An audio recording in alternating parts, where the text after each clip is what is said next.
Leather wall genuine Bhokar इथं सेवा समर्पण परिवाराच्या वतीनं राज्यस्तरीय पुरस्कार सोहळ्याचं आयोजन करण्यात आलं होतं। या कार्यक्रमामध्ये डॉक्टर अभिजित सोनावणे आणि सकाळ समूहाचे संपादक श्रीयुत संदीप काळे यांना राज्यस्तरीय समाजसेवा समर्पण पुरस्कारानं सन्मानित करण्यात आलं। कार्यक्रमासाठी ज्येष्ठ साहित्यिक रंगकर्मी माननीय दत्ता भगत आणि त्यांच्या सहचारिणी भगतताई यांची प्रमुख उपस्थिती।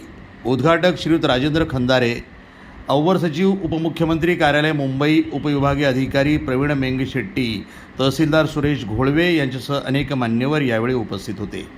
यावेळी बोलताना सकाळ समूहाचे संपादक संदीप काळे म्हणाले की पत्रकारांचे जिव्हाळ्याचे प्रश्न, पत्रकारांचा विमा आणि सुरक्षेसाठी पत्रकारांचं संघटन हे अतिशय महत्त्वाचं आहे आणि आम्ही व्हॉइस ऑफ मीडियाच्या माध्यमातून आम्ही ते देशभर मजबूत करण्याचं काम करत आहोत। तर पोरांच्या जेवणाचा विचार करते ती आई आणि जीवनाचा विचार करणारा बाप असतो। मी भिकाऱ्यांच्यासाठी काम करतो आणि भिकाऱ्यांना भीक मागावी लागू नये म्हणून भिकाऱ्यांच्यासाठी काम करतो, म्हणून मला अनेक पुरस्कार मिळाले। पण मी पुरस्कारासाठी काम करत नसून मी माणूस असल्यामुळे हे काम करत असल्याचं मत डॉक्टर संदीप काळे यांनी व्यक्त केलं। तर ज्येष्ठ साहित्यिक माननीय दत्ता भगत यांना घशाचा त्रास होत असल्यामुळे त्यांनी आपले विचार संचलनकर्त्यांना लिहून दिल्यानं ते वाचून दाखवण्यात आले आणि कार्यक्रमाचं सूत्रसंचालन प्राध्यापिका मीरा जोशी यांनी केलं।